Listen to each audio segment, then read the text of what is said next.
வணக்கம். இது வழக்கு. ரொம்ப நாளா காதலிச்சு வந்த தன்னுடைய காதலியையே கொடூரமா கொலை செஞ்சு புதைச்சிருக்கிறாரு ஒருத்தர். காதலியவே கொலை செய்யும் அளவுக்கு அப்படி என்ன நடந்தது? அது கோவை மாவட்டம் பொள்ளாச்சி அருகே உள்ள நீலாம்பூர் ஈச்சனாரி சாலை. அந்த சாலையோரத்தில் புதர் மண்டி கிடக்கும் காட்டுக்குள் இறங்கி நடக்கின்றனர் கோவை தெற்கு தாசில்தார் முரளிகிருஷ்ணன், அரசு மருத்துவமனை தலைமை மருத்துவர் ஜெயசிங் மற்றும் குழுவினர். காவல்துறையினர் உயரமான ஒரு இளைஞனை அழைத்துக் கொண்டு முன்னால் செல்கின்றனர். அந்த இளைஞன் ஒரு இடத்தை காவலர்களுக்கு சுட்டிக்காட்ட தாசில்தாரின் உத்தரவின் பேரில் அந்த இடம் தோண்டப்படுகிறது. நைந்து போன சேலை சுற்றியபடி ஒரு மனித எலும்புக்கூடு வெளிவருகிறது. கூடியிருந்தவர்கள் அனைவரும் அதிர்ச்சியாகின்றனர். யாருடைய எலும்புக்கூடு இது? அந்த இளைஞனுக்கு புதைந்து கிடந்த எலும்புக்கூடு உடலுக்கும் என்ன சம்பந்தம்? பொள்ளாச்சி அருகே உள்ள ஊஞ்சவேலாம்பட்டியைச் சேர்ந்தவர் பட்டுராஜா. இவரின் மகள் சசிகலா, 24 வயது. கோதவாடி பகுதியில் உள்ள ஒரு தனியார் நிறுவனத்தில் வேலை பார்த்து வருகிறார் சசிகலா. எந்த பிரச்சனையும் இல்லாமல் தான் தினமும் வேலைக்கு போய் வந்து கொண்டிருந்தார் சசி. அது அக்டோபர் 24, 2013. தினமும் சரியான நேரத்திற்கு வீட்டிற்கு வந்துவிடும் சசிகலா அன்று வெகு நேரமாகியும் வீடு திரும்பவில்லை. பயந்து போன குடும்பத்தினர் காவல் நிலையத்தில் புகார் கொடுக்க சசிகலாவை தேடுவதில் முனைப்பு காட்டி விசாரணையை முடுக்கிவிடுகிறது போலீஸ். அப்போதுதான் தெரிய வருகிறது, சசிகலா வேலை செய்து வந்த நிறுவனத்தில் வேலை செய்து வந்த வினோத்தையும் காணவில்லை என்பது. விசாரணையை இன்னும் தீவிரப்படுத்த பல புதிய தகவல்கள் வெளிவருகிறது. அந்த தனியார் நிறுவனத்தில் வேலை செய்யும் போது சசிகலாவை பார்த்த வினோத்திற்கு ஒரு தலையாக காதல். ஒன் சைடாவே ஒரு வருஷமா லவ் பண்ணிட்டு இருந்திருப்போம் போல. இவளுக்கு தெரியாமலே கம்பெனிஸ்ல இவளை பத்தி நிறைய போட்டோஸ், இவ ஃபேஸே இருக்காது, அவ எங்கேயாவது திரும்பி நிக்கிற போது போட்டோ எடுத்து வச்சிருக்கான் எல்லாமே. எப்படியோ சசிகலாவை தன் காதலுக்கு சம்மதிக்க வைக்கிறார் வினோத். வினோத்தின் கட்டாயத்தால் இரண்டு மனதுடன் காதலை ஏற்கிறார் சசிகலா. லவ் பண்ணிட்டு இருக்கோம். இப்போ ஒரு வாரத்துல அக்டோபர் 17 போல இந்த பொண்ணு இந்த பையனுக்கு என்ன அறிமுகப்படுத்தி வச்சு இவனை தான் கட்டிக்க போறேங்கிறது மாதிரி. இது நடந்த சில நாட்களில் தான் சசிகலா திடீரென காணாமல் போனது. வேற இஷ்டப்பட்டு போடுற மாதிரியே கதையை கிரியேட் பண்ணிட்டான். நாங்க அன்னைக்கு எங்கிட்டையும் பேசியிருக்கிறோம். 25 24 நைட்டு அந்த பொண்ணு வருது, ஒரு ஆளை பார்க்க இந்த இடத்துக்கு வருது. பார்த்தப்பறம் நாங்க கார்ல கொண்டு விட்டுருவோம். எனக்கும் போன் பண்ணிருக்கோம், அந்த பொண்ணோட அம்மாவுக்கும் போன் பண்ணி சொல்லிருக்கிறோம். அப்புறம் நாங்க சரின்ட்டு இவங்க கூட ஒரு டெத்துக்குலாம் போயிட்டு வந்தான்னு சொன்னாங்க கன்ஃபார்மா. அதனால இவங்க கூட போயிட்டு வந்தாங்கிற மாதிரி சொன்னதுனால நாங்களும் ஒன்னும் சொல்லல. சரி, அவ ஏற்கனவே அனுப்பி வச்சிருக்கோம், அதனால பிரச்சனை இல்லைங்கிற மாதிரி நாங்க பார்த்தோம். இன்னைக்கு நைட்டு நாங்க மறுபடியும் போன் அடிக்கிறோம், எடுக்கவே இல்லை. அவ செல்ல இருந்து எனக்கு ஒரு மெசேஜ் பண்ணி நாங்க ரெண்டு லவ் பண்றோம், ஓடி போறோம், காந்திபுரம் பஸ் ஸ்டாப்ல இருந்து போறோம் அப்படின்னு சொல்லிட்டு செல்ல சுவிட்ச் ஆஃப் பண்ணிட்டான். செல்ல சுவிட்ச் ஆஃப் பண்ணும்போது நாங்க அதுக்கப்புறம் மறுபடியும் என்ன பண்ண, செல்ல இப்படி சொல்றான்னு அவங்களுக்கு தகவல் கொடுக்குறேன். நான் சென்னையில இருந்தேன், இங்க தகவல் கொடுக்குறேன் இவங்களுக்கு. அவங்க அதுக்கப்புறம் இது பண்ணும்போது அவங்களும் செல்ல அடிச்சு பாத்துருக்காங்க, எடுக்கவே மாட்டேன்ட்டான் செல்ல. மறுபடியும் இவங்க என்ன பண்ண, நான் மறுபடியும் ட்ரை பண்ணிட்டு இருக்கும்போது 2:30 எனக்கு ரீச் ஆகுது சார். 2:30 ரீச் ஆகும்போது பொண்ணோட என்னோட ஃப்ரெண்டு தான் பேசினாரு. நான் பேசினா என்னோட இதுல இருந்து எங்க ரூம்ல இருந்து என்னோட பசங்க மூலமா நான் ட்ரை பண்ணிட்டு இருக்கும்போது பொண்ணோட அழுகுரல் கேக்குதுங்கிறாங்க. சசிகலாவும் வினோத்தும் மாயமான 2 மாதத்திற்கு பிறகுதான் வினோத்தை கண்டுபிடித்து கைது செய்கிறது போலீஸ். 24/10 கம்ப்ளைண்ட் கொடுத்தது, 15/12 எஃப்ஐஆர் போட்டிருந்தாங்க. அதற்கு பிறகு மறுபடியும் அது சொந்தமா எதுவும் இல்லை. இவங்க போய் கேட்ட பொண்ணு நாங்க தேடிட்டு தான் இருக்கோம், நீங்களும் தேடி பாருங்கன்னு சொல்லிட்டாங்க. ஆனா சமீபத்தில் இந்த 3 நாளைக்கு முன்னாடி தான் ரெக்கவர் பண்ண தகவல்.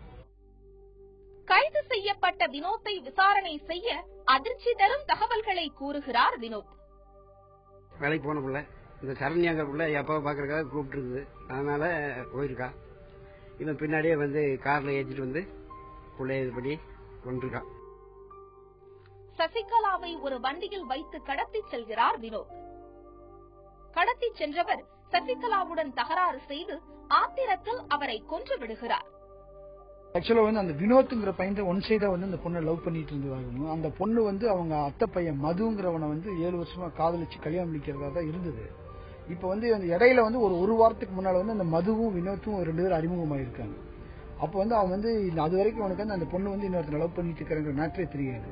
இவன் ஒன் சைடா லவ் பண்ணிட்டு இருந்ததுனால அந்த பொண்ணை வந்து கட்டாயப்படுத்தி கூட்டிட்டு வந்து இந்த மாதிரி கொலை செய்த சசிகலாவை என்ன செய்வது என தெரியாமல் ஈச்சனாரி சாலையோரம் உள்ள காட்டிற்குள் புதைத்து விடுகிறார் வினோத். சசிகலா தன்னை 2 மனதுடன் காதலித்ததாகவும் திருமணம் செய்து கொள்ள சம்மதிக்காததால் அவரை கடத்தி சென்று திருமணம் செய்து கொள்ள நினைத்ததாகவும், ஆனால் இருவருக்கும் தகராறு முற்றி ஆத்திரத்தில் அவரை கொன்றுவிட்டதாகவும் போலீசிடம் வாக்குமூலம் தருகிறார் வினோத். ஆனால் வினோத் கூறும் அத்தனையும் பொய். சசிகலாவை எங்கோ மறைத்து வைத்து நாடகமாடுகிறார் அவர் என்று குற்றம் சாட்டுகின்றனர் சசிகலாவின் குடும்பத்தினர். வினோத் சுட்டிக்காட்டும் அந்த எலும்புக்கூடு உடல் சசிகலாவுடையது அல்ல. சசிகலா உயிருடன் தான் இருக்கிறார் என்றும் நம்புகின்றனர் சசிகலா குடும்பத்தினர். நீதிமன்றத்தில் ஆட்கொணர்வு மனு ஒன்றும் தாக்கல் செய்துள்ளனர் அந்த குடும்பத்தினர். நாங்க கடத்தல் முதல்ல இருந்தே வாதாடி பாக்குறோம். அவங்க வந்து கடத்தல் இல்ல, பொண்ணு இஷ்டத்தோட வாழ்ந்துகிட்டு இருக்குங்கிறது தான் அவங்களோட இது முதல்ல இருந்து. நாங்க சொல்லி பார்த்தோம். எஃப்ஐஆர் 50 நாள் கழிச்சுதான் எஃப்ஐஆர் போட்டிருந்தாங்க. எங்க இருக்கா நாங்க படாதப்ப நாங்களும் டெய்லி அலைஞ்சுதான் ஸ்டேஷன் அலைஞ்சோம். எங்களே சந்தேகப்பட்டு நாங்க தான் நீயே கடத்தி வச்சிருக்கா, அவங்க அம்மா மேல சந்தேகம், எல்லாரும் மேலயும் சந்தேகம். வினோத்திற்கு பின்னால் ஒரு பெரிய கூட்டமே இருக்கலாம். இதுபோல் பல பெண்களை அவர்கள் ஏமாற்றி கொலை செய்து வந்திருக்கலாம் என்று சந்தேகிக்கின்றனர் ஊர் மக்கள். 1 மணி நேரத்துல புதைச்சிட்டேங்கிறான் இவன். 2 கேட்டு அழுகுறல் யாருங்கிறது எங்களுக்கு என்ன தெரியல. இவன் வந்து பொண்ணு வாய்ஸ்ல நான் தான் பேசி அந்த பொண்ணை ஏமாத்துறேங்கிறான். அப்படிங்கும்போது இவன் எங்க கூட நேர்ல இருக்கும்போது ஒரு பொண்ணு சரண்யானி போன் பண்ணி பேசுது. அந்த சரண்யா யாருன்னு எங்களுக்கு இன்னும் தெரியல.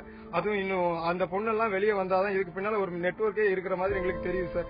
இவன் ஒருத்தனால இவ்வளவு தூரத்துல இழுத்துட்டு வந்து இவ்வளவு கொண்டு அந்த பொண்ணு இஷ்டப்பட்டு வந்து இவ்வளவு தூரம் எல்லாம் வரல.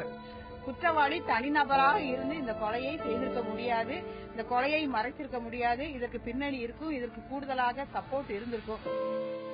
ஆனால் வினோத்தோ அவர் கூறியதையே தொடர்ந்து கூறி வருகிறார். இதுவரை யாருமே இல்ல, நானே தான் எல்லா வாய்ஸ் பார்த்து பேசினேன், எல்லாமே இது பண்ணேன்னு போலீஸ்ல அவன் கம்ப்ளைண்ட் பண்ணிட்டு இருக்கிறான். கம்ப்ளைண்ட்ல சொல்லிட்டு இருக்கிறான். உண்மை என்ன என்பது போலீசின் இறுதி விசாரணையில் தான் தெரிய வரும். காதல்னாலே அவ்வளவு அன்பு இருக்கும்.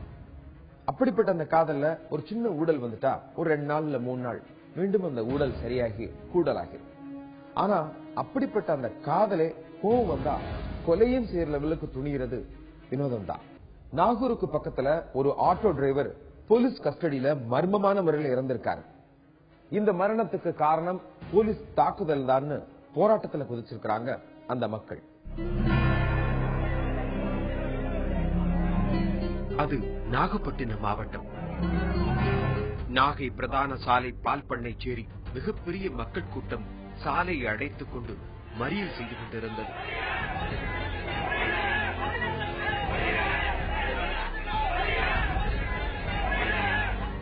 போலீசுக்கு எதிராக கோஷங்கள் எழுப்பிக் கொண்டிருந்தனர்.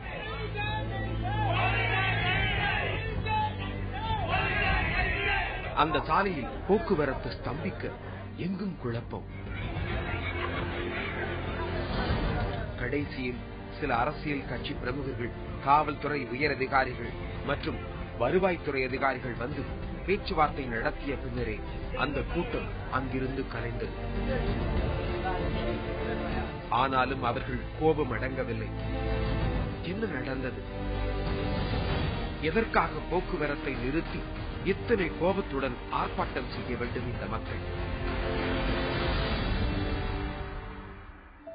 நாகூர் அருகே உள்ள பால் பண்ணை சேரியைச் சேர்ந்தவர் சுரேஷ்குமார், ஆட்டோ ஓட்டுபவர். கடந்த 30ஆம் தேதி இவரை நாகூர் காவல் நிலையத்திற்கு விசாரணை என்ற பெயரில் போலீஸ் அழைத்துச் சென்றிருக்கிறது.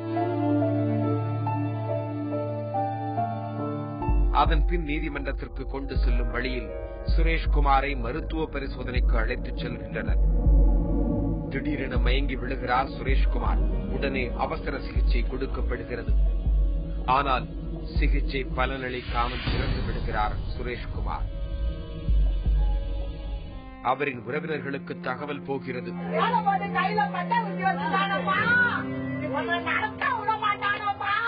சுரேஷ்குமாரை பிணமாக பார்த்த குடும்பத்தினருக்கும் மற்ற உறவினர்களுக்கும் அதிர்ச்சி. அவர் உடலில் அத்தனை காயங்கள்.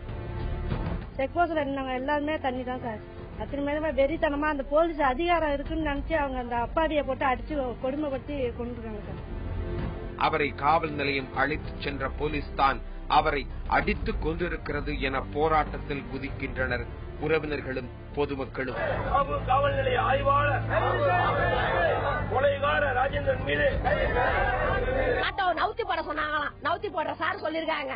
திரும்பி என்ன முறைக்கிறேன்னு சொல்லிட்டு போட்டு சாவ அங்கேயே போட்டு அடிச்சு மாஞ்சூர்ல இருந்து நாகூர் போலீஸ் ஸ்டேஷன்ல இருந்து இழுத்துட்டு வந்து அங்கேயே போட்டு 10 மணிக்கெல்லாம் போட்டு எங்களுக்கு செய்ய தெரியாது. காலெல்லாம் வந்து காவல் நிலையத்திற்கு விசாரணை என்ற பெயரால் அழைத்து சென்று கொடூரமாக தாக்கி அந்த சுரேஷை மரணமடைய செய்திருக்கக்கூடிய ஒரு நிலையிலே காவல்துறையினுடைய ஆய்வாளர் ராஜேந்திரன் கொடூர தாக்குதல் நடத்தியிருக்கக்கூடிய இந்த நிலையிலே தமிழக அரசானது உடனடியாக துறை ரீதியான நடவடிக்கையை மேற்கொண்டு காவல்துறை ஆய்வாளர் ராஜேந்திரனை உடனடியாக பணி நீக்கம் செய்ய வேண்டும். அந்த போராட்டம் தான் நாகை நாகூர் பிரதான சாலையில் மக்கள் கூடி நடத்திய போராட்டம்.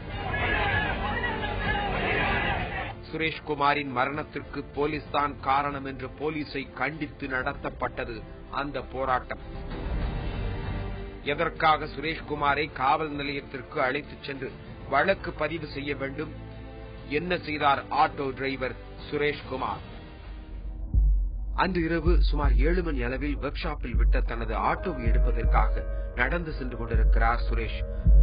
சுரேஷ் அவங்க அப்பா காலத்துல இருந்து எனக்கு நெருக்கமான குடும்ப நண்பர். அவர் நம்ம லீஸ் அடிப்படையில நான் வண்டியை விட்டுருந்தேன்.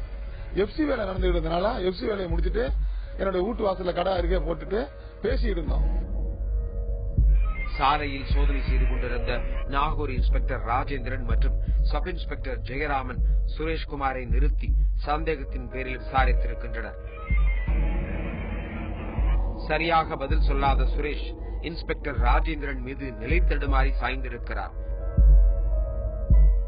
அப்ப ரோந்து வந்த இன்ஸ்பெக்டர் வண்டியை ஓரமா போடுங்கப்பா அப்படின்னு சொன்னாரு. அவர் ஓரமா தான் சார் கிடக்கு அப்படின்னு சொன்ன கையோட என்னையே எழுத்து பேசுறியாங்க அடிச்சு விட்டாரு. அடிச்சோடனே கீழே விழுந்துட்டாப்ல. எல்லாம் தடுத்தோம், நானும் தடுத்தோம். அவர் தடுக்க முடியல.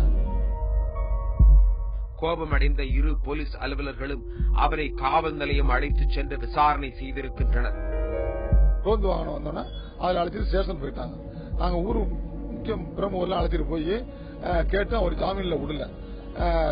கோர்ட் மூலமா வக்கீல் மூலமா நீங்க எடுத்துங்க, அவர் மேல எஃப்ஐஆர் போட்டாச்சு, எதா இருந்தாலும் நாளைக்கு கோர்ட்ல நீங்க பேசுங்க அப்படின்ட்டாரு. நாங்க எல்லாரும் வந்துட்டோம். அப்பா போகும்போது புத்தாங்க வச்சுட்டு வாங்க போனாங்க. நைட்டு வரவே இல்லை எங்க அப்பா. அதற்கு அடுத்த நாள்தான் நீதிமன்றத்திற்கு அழைத்துச் செல்லும் வழியில் மருத்துவமனையில் சுரேஷ் இறந்து போனது.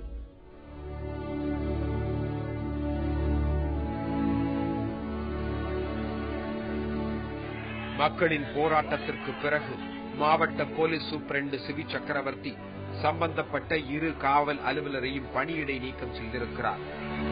நெருக்கடியா இருக்கக்கூடிய சுரேஷனுடைய குடும்பம் நாளைக்கு ஆதரவற்ற நிலையில சின்ன சின்ன குழந்தைகளை வச்சுக்கிட்டு என்ன செய்யணும்னே தெரியாம இருக்காங்க. எனவே தமிழக அரசு உடனடியாக அந்த இறந்த தொழிலாளிகளுடைய குடும்பத்திற்கு ரூபாய் 10 லட்சம் என்பதை குறைந்தபட்ச நிவாரண தொகையாக கொடுக்கணும்னு கேட்டுக்கிறோம். அது மட்டும் இல்லாம அந்த தொழிலாளிகளுடைய மனைவிக்கு ஒரு அடிப்படையான வேலையாவது கொடுக்கணும். அரசு வேலை நிரந்தரமாக கிடைக்கக்கூடிய அளவுல அந்த வேலை என்பது தரப்பட வேண்டும். ஆனாலும் கோபம் தணியாத மக்கள் போலீஸ் தாக்குதலில் மரணமடைந்த சுரேஷின் அநியாய சாவிற்கு இது சரியான தீர்வு இல்லை என்று இறந்த அவர் உடலை வாங்க மறுத்து அரசு மருத்துவமனை எதிரில் மீண்டும் போராட்டம் செய்ய மாவட்ட ஆட்சியர் அங்கு வந்து சுரேஷின் குடும்பத்திற்கு அரசாங்க வேலையும் குழந்தைகள் படிக்க உதவியும் கிடைக்க ஆவண செய்வதாக கூறிய பிறகே போராட்டத்தில் இறங்கிய பலதரப்பட்ட மக்கள் அமைதியாகினர். குடும்பத்தினரின் கோரிக்கைக்கு ஏற்ப சம்பந்தப்பட்ட காவல் அதிகாரிகள் மீது கொலை வழக்கு பதியப்பட்டு நியாயமான விசாரணை நடத்தப்படுமா என்பதுதான் இந்த மக்களின் கேள்விகள் எல்லாம். எங்களுக்கு என்ன சந்தேகமா இருக்குன்னு சொன்னா முறையான நீதி விசாரணை நடக்குமா அப்படிங்கிற சந்தேகம் இருக்கு. எனவே மாவட்ட அளவுல இன்னைக்கு பணியில் இருக்கக்கூடிய ஒரு நீதிபதியை கொண்டு நீதி விசாரணை என்பது நடத்தப்படணும். சக தோழர ஆட்டோ டிரைவரை காவல் நிலையத்தில் அடிச்சு துன்புறுத்தி கொலைவெறி தாக்குதல் நடத்தி கொலை செய்யப்பட்டிருக்காரு. இந்த நிகழ்ச்சியை பார்க்கும்போது எங்களுக்கு மிகவும் அதிர்ச்சியாகவும் ரொம்ப பதட்டமாகவும் இருக்கு. நாங்க இந்த தொழிலை நாங்க தொடர்ந்து பண்றதா இல்லையா, எங்களுக்கு இதை விட்டா எங்களுக்கு வேற பொழப்பு கிடையாது, எல்லாருமே மாற்றுத் தொழில் செய்யணும்னு சொல்லிட்டு தான் நாங்க தொழிலுக்கு வந்திருக்கோம். இந்த தொழில் நடத்த விடாம அந்த காவல்துறை மிகவும் டார்ச்சர் கொடுத்து இன்னைக்கு ஒரு உயிரையே பழி வாங்கிட்டாங்க. சுரேஷ்குமாரின் மரணத்தால் இடிந்து போயிருக்கும் அவர் மனைவி கலா மற்றும் 2 குழந்தைகளுக்கும் கிடைக்க வேண்டிய நியாயம் கிடைக்குமா? நீதிதேவன் தான் பதில் சொல்ல வேண்டும். ஆட்டோ டிரைவர் சுரேஷுடைய மரணம் நிச்சயம் ஒரு கொலைதான்னு அவருடைய உறவினர்கள் எல்லாம் போராட்டம் செய்யறாங்க. இதை மறுத்து இருக்கிறாங்க போலீஸ். உண்மை என்ன அப்படின்னு தெரியணும் அப்படின்னா விசாரணையில தான் தெரிய வரும். ஆனா விசாரணை நேர்மையா இருக்குமா?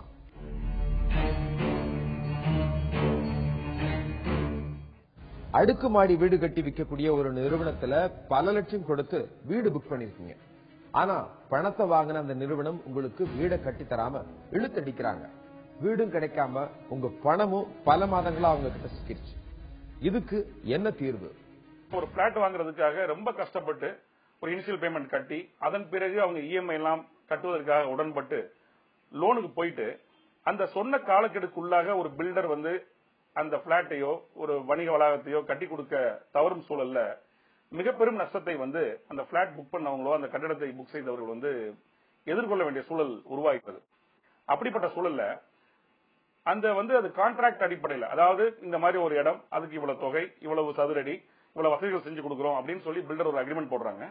அந்த அக்ரிமெண்ட்ல அது கான்ட்ராக்டாக கருதி இதுல 2 பார்ட்டில யாரு தவறினாலும் அவர் அந்த ஆவணத்தை பயன்படுத்தி நீதிமன்றத்துக்கு போகலாம். குறிப்பாக பில்டர்கள் தாமதப்படுத்துறாங்கன்ற ஒரு சூழல் ஏற்படும் பொழுது பாதிக்கப்பட்ட நபர்கள் கன்சியூமர் கோர்ட்டுக்கு போறாங்க. கன்சியூமர் ப்ரொடெக்ஷன் ஆக்ட் 1986 படி அந்த அடிப்படையிலே வழக்குகள் தாக்கல் ஆகிறது. இது இந்த மாதிரி பில்டர்ஸ் சம்பந்தமாக தவறும் பட்சத்தில் குறிப்பிட்ட காலத்தில் அவங்க முடிக்க முடியலங்கிற மாதிரியான ஒரு சந்தர்ப்ப சூழல்ல பல மாநிலங்கள்ல அந்த ஸ்டேட் கன்சியூமர் கமிஷன் அதுவும் சரி, இது எல்லாத்தையுமே ஒரு மேல்முறையீடு அமைப்பா இருக்கக்கூடிய நேஷனல் ரீடர்சல் கமிஷன், நுகர்வோர் அந்த கமிஷனும் சரி, இவை எல்லாமே மிக கடுமையாக இந்த வழக்குகளை பார்க்கின்றன. அவங்க எப்படி அதை அணுகுறாங்கன்னா, ஒருவேளை உண்மையிலே பில்டருடைய தாமதத்திற்கு சரியான காரணம் இருக்கிறதா, என்ன காரணத்தினால் அந்த தாமதம் ஏற்பட்டிருக்கிறது, அந்த தாமதத்துக்கு உள்நோக்கம் ஏதாவது இருக்கிறதா, இல்ல குறைபாடுகள் ஏதாவது பில்டர் சைடு இருக்காங்கிறத பாக்குறாங்க. நியாயமாக இருக்கும் பட்சத்தில் அந்த அமைப்புகள் நியாயமான தீர்ப்பளிக்கின்றன. ஆனால் அந்த பில்டர் தான் அதுக்கு தாமதத்துக்கான காரணம் அப்படிங்கிற சூழல்ல அப்படிப்பட்ட விஷயங்கள்ல பல வழக்குகள்ல 20 லட்சம் ரூபாய், ஒரு வழக்குல மகாராஷ்டிரால 20 லட்சம் ரூபாய் அந்த ஸ்டேட் கன்சியூமர் கமிஷன் அபராதமாக விதித்திருக்கிறது. 15 லட்சம் ரூபாய் விதித்திருக்கிறது. ஒரு நாளைக்கு 2000 ரூபாய் அபராதமாக அந்த பில்டர் தரணுங்கிற உத்தரவு பிறப்பிச்சிருக்கிறாங்க. இப்படி பல வழக்குகள் பல மாநிலங்கள்ல ஸ்டேட் கமிஷன் உத்தரவு பிறப்பித்து இது எல்லாத்தையுமே நேஷனல் கமிஷன் அதை ஏற்றுக்கொண்டிருக்கிறது. இது சரியான தீர்ப்புன்னு சொல்லியிருக்காங்க. ஆக ஒரு தாமதமாக ஒரு பில்டர் அங்கே பிளாட் புக் செஞ்ச நபருக்கு அவருக்கு கொடுக்க தவறும் பட்சத்தில் கண்டிப்பாக வழக்கு பதிவு செய்யலாம். ஆனால் அதே நேரத்தில் அவருடைய அந்த பில்டருடைய தாமதத்துக்கான காரணம் மணல் விலையேற்றம், இல்ல அந்த கட்டுமான பணிகளுக்கான கம்பி, சிமெண்ட்ங்கிற அத்தியாவசிய பொருட்கள்ல விலை ஏற்றம் அரசாங்கத்தால் ஏற்பட்டிருப்பின் அந்த விஷயங்கள் சமரசமாக பேசி ஒரு முடிவெடுத்து அது ஏற்றுக்கொள்ளப்படும். அந்த அடிப்படையில் நியாயமாக இருக்கும் பட்சத்தில் நியாயமான விஷயங்களின் பேரில் ஒரு நியாயமாக நடக்கக்கூடிய பில்டர்ஸ் இருந்தாங்கன்னா சட்டம் அவர்களை அவருடைய நியாயத்தையும் பார்க்கும். அதே நேரத்தில் தாமதத்துக்கான காரணம் முழுக்க பில்டர் மேல் இருக்கும் பட்சத்தில் அவர்கள் மீது அபராதமாக வழக்கு பதிவு செஞ்சு அபராதம் வசூலிக்கவும் சரி, இன்ட்ரெஸ்டாக பணம் பெறுவதற்கும் அந்த பொசிஷனை உடனே ஒப்படைக்கிறதுக்கும் கட்டி முடிக்கிறதுக்கும் நீதிமன்றங்கள், அந்த அமைப்புகள், நுகர்வோர் அமைப்புகள் உத்தரவுகள் பிறப்பிக்கின்றன. மீண்டும் வேறொரு வழக்கோடு உங்களை சந்திக்கிறேன். நன்றி, வணக்கம்.